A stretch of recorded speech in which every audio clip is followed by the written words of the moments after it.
వాడుకుంటూ ఉంటాం. ఈ గ్రేవీ కర్రీలకి చాలామంది నీళ్లు పోసేస్తూ ఉంటారు, లేదా ఒట్టి పాలు పోసేస్తూ ఉంటారు గ్రేవీ రావటానికి. ఈ పాలు పోస్తే మరీ చప్పదనం వస్తుంది. ఆ చప్పదనాన్ని కవర్ చేయడానికి మీరు ఉప్పు ఎక్కువ వేయాలి, మసాలా ఎక్కువ వేయాలి, కారం ఎక్కువ వేయాలి.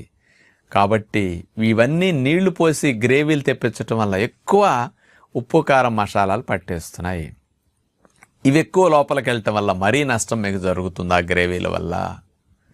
కాబట్టి నీళ్లు పోసి గ్రేవీలు తెచ్చుకునే కంటే వంటల్లో, అట్లాగే మామూలు గేదె పాలు ఆవు పాలు పోసి వంటల్లో గ్రేవీ తెచ్చుకునే కంటే ఇంకా మంచి గ్రేవీని ఇచ్చేవి, హెల్దీగా టేస్టీగా మంచి బలాన్ని ఇచ్చేవి ఒక 3 రకాలైన 4 రకాలైన హెల్దీ గ్రేవీల్ని నేను ఇప్పుడు తెలియజేస్తాను. మీ ఇంట్లో ఈ 4 రకాలు ప్రతినిత్యం ఉంచుకొని ఏ వంటలైనా గ్రేవీ కోసం వీటిని